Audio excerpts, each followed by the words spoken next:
Freedom's greetings, citizens of Super Earth. I'm StriderOfValor, bringing you your weekly news recap on our ongoing second Galactic War. Today's news video is sponsored by the Helldiver Repair Kit by Democratic Merch Officer Cheshin. Now, if you're out there on the front lines, you know that things can get a little messy. That's where this handy kit comes in. It's packed with everything a Helldiver needs for those unexpected oopsies that come with diving for managed democracy.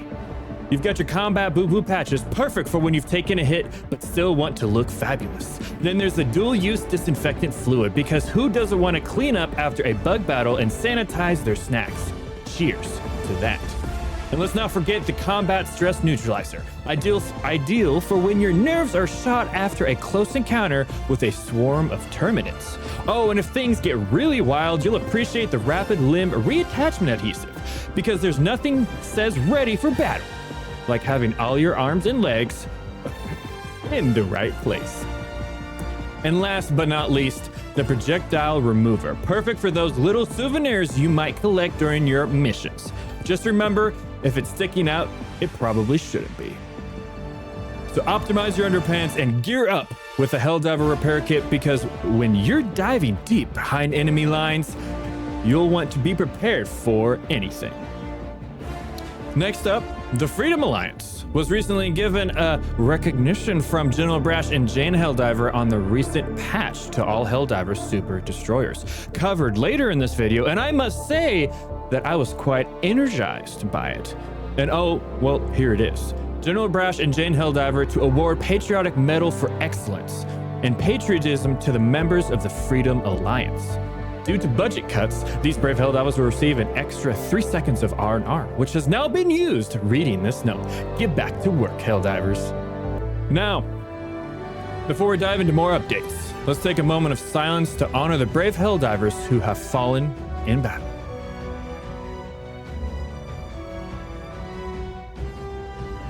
Their names are etched into the halls of Super Earth forever. Their bravery, a shining example to all. To those citizens who've offered their loved ones for the fight, your sacrifice brings us closer to victory with every passing day. We remember, we honor, and we march together. Stronger, bolder, and always free. Now, I'm pleased to announce reports on this ongoing second Galactic War with our team's AI, Meridia. Salutations, intrepid heroes of Super Earth. After my extensive work on the DSS, I have returned with new information regarding its progress. As some of you may have noticed, you can interact with the newly added DSS on your Galactic War table. I implemented a threat model to ensure the Democracy Space Station system security. It is known as the STRIDE model. This risk assessment model stands for spoofing, tampering, repudiation, information disclosure, denial of service, and elevation of privilege. This framework ensures the DSS's protection from any automaton hacks or rogue malware from any future dissident. My malfunction in the past made sure that this would never happen again. Now, on to the second Galactic War recap. On October 3rd, 2184, the Jet Brigade's advance was halted and several planets, including Matar Bay, were ravaged. But thanks to the Helldivers, the automatons failed in their brutal quest to locate the DSS and its critical infrastructure. The Helldivers then had a decision. Should they prioritize expanding the DSS defenses by liberating Lysath, or addressing the Terminid outbreak at Akamar? The Helldivers chose to liberate Lysath and ensure the DSS location was kept safe and given additional protection in case of an automaton resurgence. Then, on October 26th, all super citizens and Helldivers celebrated a momentous day for managed democracy, freedom, and Super Earth. In celebration, each Helldiver was given the R2124 Constitution weapon and the DP00 tactical armor to use on the front as they defend Super Earth. Thank you, Helldivers, for your bravery and courage. Following Liberty Day celebrations on October 29th, decrypted intelligence from automaton strongholds uncovered a high-security database that may hold vital information about the Jet Brigade. Terminid activity also posed a serious threat to the Terminid Research Preserve on Akamar, and concerns mounted over the automaton's potential territorial expansion, which could destabilize the region. So the Helldivers are currently deployed to hold Pandion, defend 5 attacks from the automatons, and soon hold Gakrux.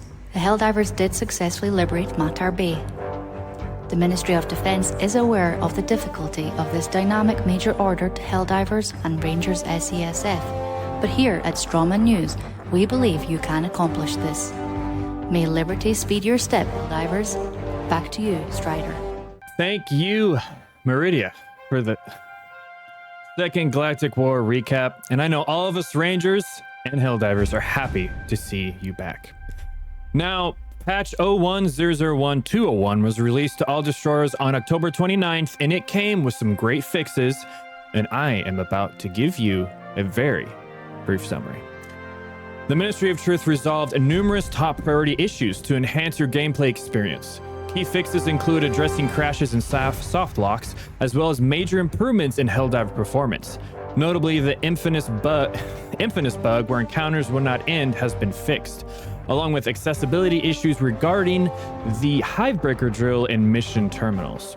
They also tackled an array of miscellaneous bugs, including one involving the service technician, who has finally moved on from mourning her pet goldfish. I earned a few more citizenship points the other day. All it took was reporting some unpatriotic talk I heard in the barracks. Now there's one less dissident, and I get one more doctor's visit every year. Now let's talk balance changes. The Shield Generator's relay's lifetime has been increased from 30 to 40 seconds. In response to community feedback, the SG-8P Punisher Plasma has reverted to its previous state, featuring a more noticeable projectile arc, slower initial speed, and a magazine capacity increase from 8 to 10. These changes aim to make the weapon more effective and enjoyable for our Helldivers. Now on to weapon and stratagem adjustments. They also refined various weapons and stratagems. The stim pistol will now accurately track stims used during missions, while the AR-23A Liberator Carbine and MG-43 or 43 machine gun have received a reload duration improvements. They are also addressing multiple issues to enhance weapon functionality and consistency. In enemy encounters, the gas confusion effect on the Impaler has been disabled, while adjustments have been made to Shrieker's pathing to improve their movement through tight spaces. So beware when you're diving out there against the Terminids, Helldivers.